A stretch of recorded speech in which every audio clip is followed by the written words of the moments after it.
Gravando.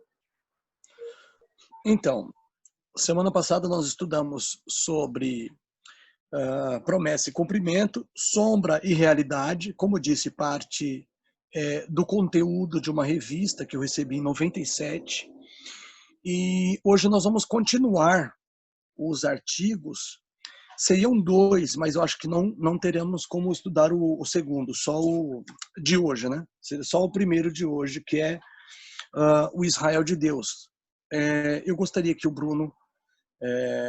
já está aí, os slides já estão aí. Peço para vocês acessarem o slide para a gente estudar então. Próximo slide aí, vamos lá, Bruno, vamos seguir aí o estudo. Então, nós temos que Gálatas 6, que são os dois versos bases para isso. Vai para lá, filho. Não é para você vir para cá. Desculpa, gente. Vai para lá, não é para você vir para cá. Não é. Beleza, é porque ele está vindo com um velotrol no meio da casa e faz barulho aqui perto de onde eu estou. Então vamos lá. Em Gálatas 6, 15 e 16, porque em Cristo Jesus nem a circuncisão, nem a incircuncisão tem virtude alguma, mas sim o ser uma nova criatura. E a todos quantos andarem conforme esta regra, Paulo deseja paz e misericórdia sobre eles e sobre o Israel de Deus. Então a gente vai considerar então essa ideia, esse conceito de o Israel de Deus. O que é isso? Quais são as condições para compor esse Israel de Deus? É a mesma coisa que o antigo Israel, não é? Segundo o Novo Testamento, quem é esse Israel de Deus, né? Então vejamos, próximo slide, vamos seguir adiante. Nós temos que, segundo o Novo Testamento, próximo slide, Brunão, por favor. Isso. Para o judeu, né, no tempo, nos dias de Jesus, né, era de principal importância, era de fundamental importância para eles provar que eles eram filhos de Abraão, porque as promessas foram feitas a Abraão e a sua descendência. Está escrito em Gálatas 3,16.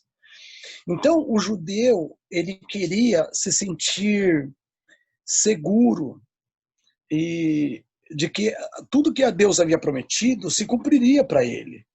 Então, eles faziam questão de memorizar a genealogia, né? A sua ascendência. Né? Vamos imaginar assim, Davi gerou Salomão, Salomão gerou tal, e tal gerou tal, até Jesus, por exemplo. Né? No caso seria, por exemplo, se eu estivesse lá, né, seria em relação a mim. Quer dizer, esse gerou aquele, que gerou aquele, que gerou aquele, que gerou aquele, que gerou Galvani, que gerou da Esther gerou Samuel, por exemplo. Né? Para mim seria assim. Só que isso não é, essa segurança judaica não é verdadeira. Vamos seguir adiante. Próximo slide. A gente vai ver aqui agora. Parece que não, mas isso resolve um monte de problemas. Então, o slide diz assim, os fariseus estavam seguros de ser parte do Israel, porque podiam indicar sua herança genética de Abraão. Aí estavam, tá? Erro de digitação. João Batista assinalou que os fariseus estavam confiados numa falsa base.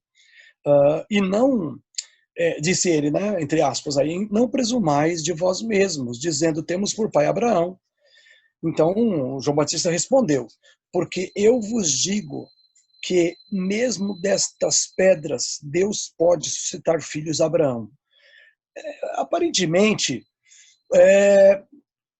João Batista negou que os fariseus eram israelitas de verdade, apesar deles possivelmente serem geneticamente falando. Mas ele não reconheceu a filiação abraâmica dos fariseus. Interessante isso. Próximo slide. Esse estudo aí, irmãos, é um estudo que ele não vai agradar hebraísta. Se a gente tiver um adventista que estuda hebraico, e não é pela manipulação de versos bíblicos, não. Não vai agradar, porque normalmente o pessoal que é hebraísta costuma supervalorizar a ideia de ser um descendente de Abraão.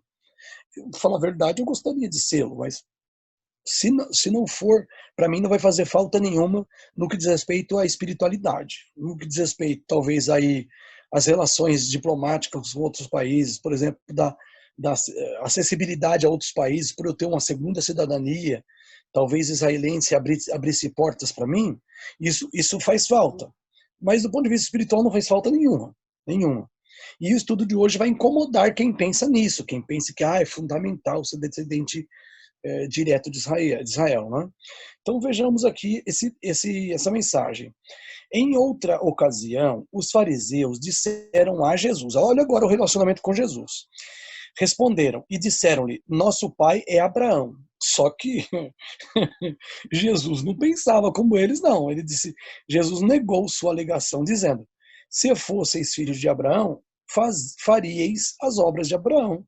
João 8,39. Então, aparentemente, não só João Batista, o próprio Jesus, ele negava a filiação abraâmica, na descendência de Abraão, por parte de algumas pessoas lá na vida deles. Ligaram para mim agora e eu tive que cancelar, perdão. Ligaram para mim agora aqui. Enquanto eu estou dando estudo, ligaram. Vamos lá. Quando Zaqueu mostrou por suas obras que tinha a fé de Abraão, Jesus declarou em Lucas 19:9, hoje veio a salvação a esta casa, pois também este é filho de Abraão. Lucas 19:9. Jesus não estava dizendo que havia recebido a salvação por sua descendência física de Abraão, porque possivelmente Zaqueu era descendente físico de Abraão, mas foi por causa da atitude dele diante de Jesus e de acertar a sua vida que evidenciava que ele não era uma pessoa que era, vamos dizer, nesse momento ele era crente da boca para fora, mas ele era cristão ou era temente de verdade a Deus, né? Então havia muitos judeus na Palestina, naquela época, que não tinham salvação, mas aquele israelita tinha. Então ele reconhece a salvação sobre a vida de Zaqueu, dizendo que ele também era filho de Abraão. Então vamos seguir adiante aí, né? Abordando essa questão interessante. Jesus, olha o que está escrito. Jesus estava dizendo que, por meio de sua fé, Zaqueu foi constituído verdadeiro filho de Abraão. O Senhor podia dizer-lhe, como disse a mulher arrependida, tua fé te salvou, vai-te em paz. Porque ele realmente teve fé em Cristo, como Abraão teve fé em Cristo. Então, obviamente, Zaqueu se tornou verdadeiro filho de Abraão. Pode ser que antes, embora ele fosse geneticamente filho de Abraão, ele não era verdadeiro filho de Abraão, uma vez até que ele, inclusive, fraudava os irmãos.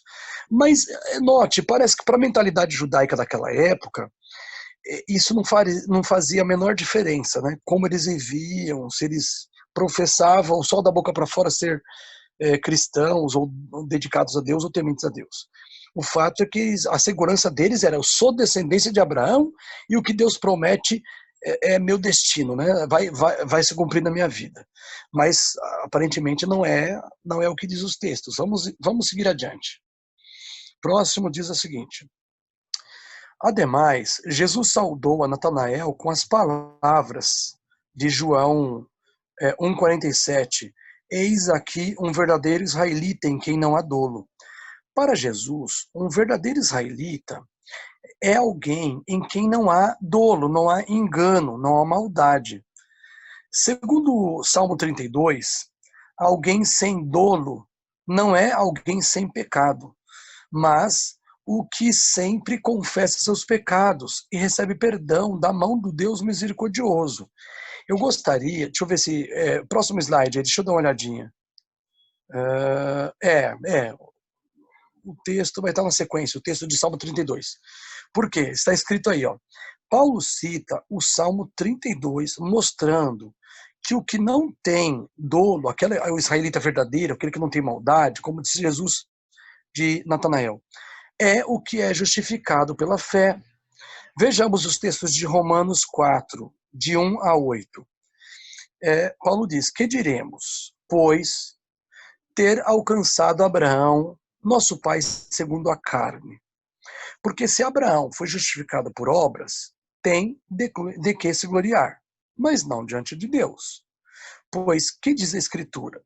Creu Abraão em Deus e isso lhe foi imputado como justiça, ou seja, ele creu e o fato de crer foi imputado, foi considerado, foi atribuído como se fosse justiça, como se fosse obediência perfeita e perpétua. Próximo slide. Desculpa aí. Então, esses dois versos, tem mais dois, mais 6, o 7 e 8 ainda. Diz assim: ora, aquele que faz qualquer obra, não lhe é imputado o salário ou o galardão, a recompensa, segundo o favor, mas segundo a dívida. Você fez obra, você merece o pagamento da dívida, merece o salário. E Paulo diz assim, não é isso, ele diz assim, mas aquele que não pratica, ou seja, aquele que não espera produzir boas obras para receber um galardão ou um salário, mas crê naquele que justifica. Olha, Deus justifica ímpio, tá? O ímpio. Se você não é ímpio, não é para você. A sua fé lhe é imputada como justiça. A salvação, gente, é como se fosse um remédio de Deus, de certa forma, né? É um remédio de Deus para perdidos, para doentes. Jesus diz assim que ele não veio chamar sãos, mas sim doentes. Ele não veio chamar justos, mas sim pecadores ao arrependimento. De modo que nós precisamos reconhecer que nós não merecemos, para que aquilo que nós não merecemos seja concedido a nós pela fé. Então, a fé é imputada como justiça. Próximo slide, vejamos aí a relação de Salmo 32 agora, olha. Assim também Davi declara, bem-aventurado, o homem a quem Deus imputa a justiça, quer dizer, Deus considera a justiça de Cristo, a obediência de Cristo, lançada na conta dessa pessoa, sem as obras. Olha, Deus imputa a justiça sem as obras, dizendo, olha lá, agora a citação direta do Salmo 32, verso 1. Bem-aventurados aqueles cujas maldades são perdoadas e cujos pecados são cobertos. Bem-aventurado o homem a quem o Senhor não imputa o pecado. Então, lá no Salmo 32, Deus já está ensinando justificação pela fé. Inclusive ensinando que a justiça é imputada sem obras. No Salmo 32, isso é Antigo Testamento. Ou seja, não existe uma diferença entre a salvação no Antigo Testamento e do Novo Testamento. A única diferença, do ponto de vista cognitivo, do ponto de vista do conhecimento, é que no Novo Testamento fica mais clara essa mensagem do que no Antigo. E mais sistemática também, ela é mais frequentemente citada. Enquanto no Antigo Testamento, embora o livro, a parte da Bíblia seja muito maior, ela é citada esporadicamente e numa linguagem tão antiga que às vezes não soa inteligível para o leitor da Bíblia, mas está lá. E Paulo faz essa relação e mostra que o que eu estou ensinando para vocês agora, meio assim, é aquilo que eles ensinavam no Antigo Testamento. Não estou passando uma mensagem diferente, não. Vamos seguir adiante. Próximo slide. Vamos lá. Então, nesse slide diz assim que o claro ensino de Jesus sobre o verdadeiro Israel de Deus, né, se encontra também nas epístolas paulinas. Será possível uma linguagem mais clara do que essa daqui usada por Paulo? Olha aí, ó. Concluímos, pois, que o homem é justificado pela fé sem as obras da lei. É, porventura, Deus somente dos judeus? E não o é também dos gentios? Também dos gentios, certamente. Ou seja, para Deus não faz diferença se é israelita ou gentil. Creu nele, ele é Deus da pessoa.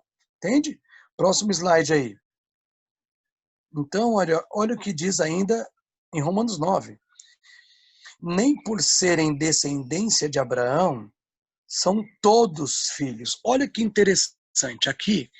Então, Paulo vai questionar a filiação como se fosse algo exclusivo de descendência genética, descendente genético. Então, peraí, filho de Abraão, filho de Deus, não é assim não, não é segundo a genealogia.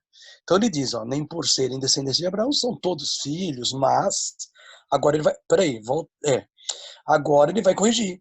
Em Isaque será chamada a tua descendência.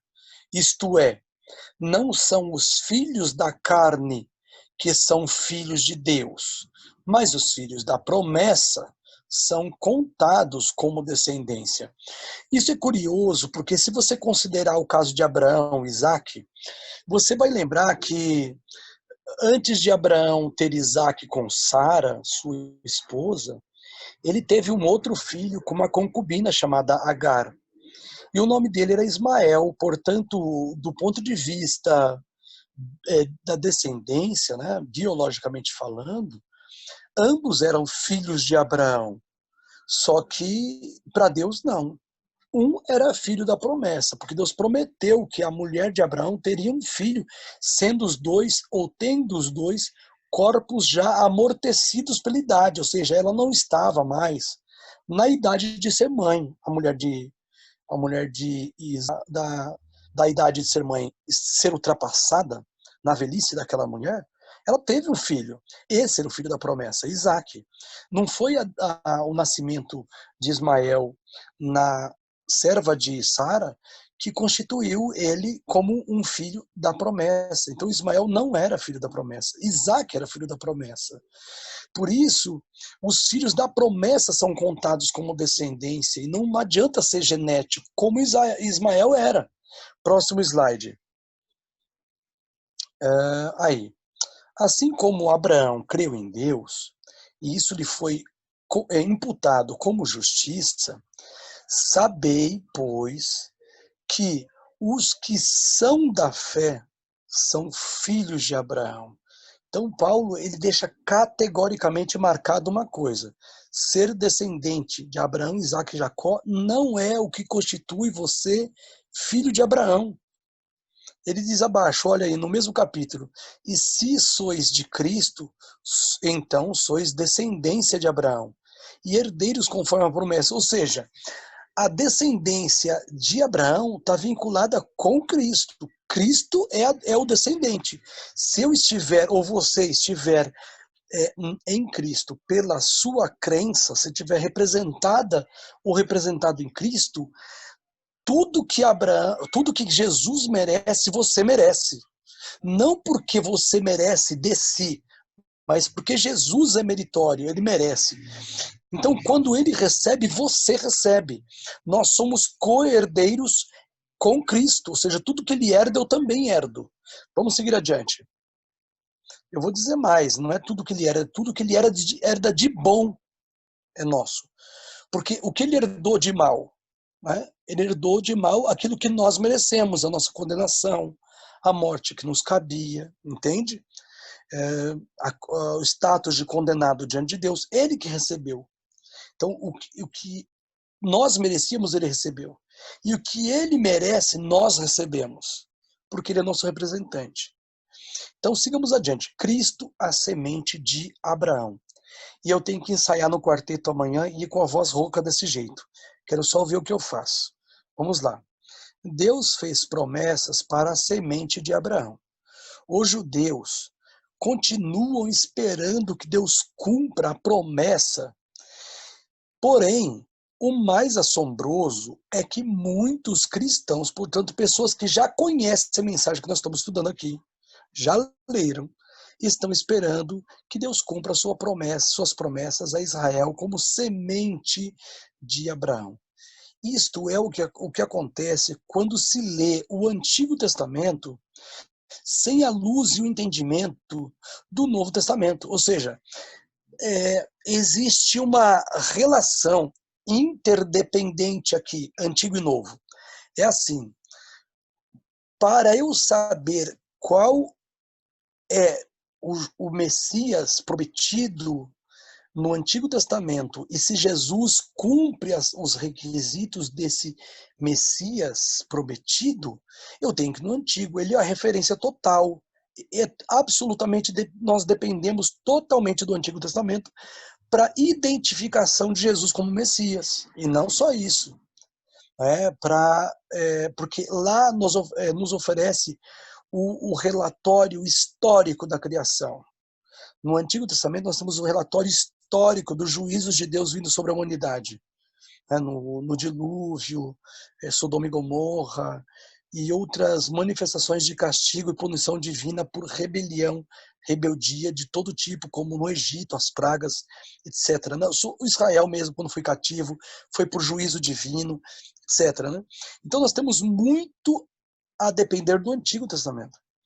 Por outro lado, o Antigo Testamento ele não pode ser compreendido corretamente sem o Novo Testamento. O Novo Testamento ele é a lente perfeita para interpretar o Antigo. Então, nós podemos entender o Antigo muito bem, mas enquanto nós não compreendemos a mensagem do Evangelho no Novo Testamento, muitas partes do Antigo vão ficar incógnitas para a gente, né? sem entendermos. Então, a gente precisa ler de acordo com o Novo Testamento. Próximo slide, vamos ver aí. Já vai dando 8h40 aí, vamos ver. Então diz assim, cheguemos a um acordo de uma vez por todas. Primeira coisa aí, Deus fez suas promessas à semente de Abraão. Isso não tem nenhum tipo de dúvida, não paira dúvida. Segundo tópico, Cristo é a semente de Abraão. Aí a mensagem de Paulo em Gálatas 3, ela é sublime, ela diz assim, ora, as promessas foram feitas a Abraão e a sua descendência. Não diz as suas descendências, como falamos de muitas, mas como de uma só. É a tua descendência que é Cristo, ou seja, tudo que ele havia prometido para Abraão, ele prometeu, na verdade, para a pessoa de Cristo. E como que os israelitas, ou nós que eventualmente não somos israelitas biologicamente falando, né? Nós não somos descendentes diretos de filhos de Abraão, Isaac e Jacó, como que nós vamos receber essas promessas? Ou nos tornar participantes delas, crendo em Jesus. Sigamos adiante. Então aí está escrito, a semente de Abraão é Cristo Jesus. A semente inclui a todos que estão em Cristo. Note bem agora, exclui a todos os que estão fora de Cristo. Por isso o apóstolo afirma o seguinte, se sois de Cristo, então, olha agora, então sois descendência de Abraão e herdeiros conforme a promessa. Ou seja, gente, Paulo está negando taxativamente que alguém sendo descendente físico de Abraão, seja de fato filho de Abraão. Para Deus ele está negando. Não.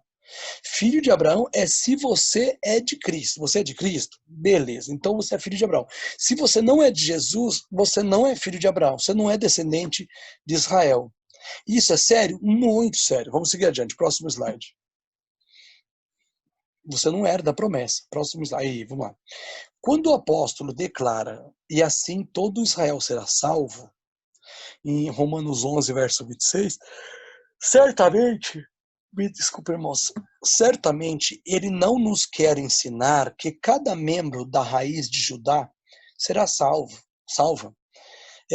Porque ele diz, assim todo Israel será salvo. Ele não está falando que todo israelita descendente de Abraão biologicamente será salvo.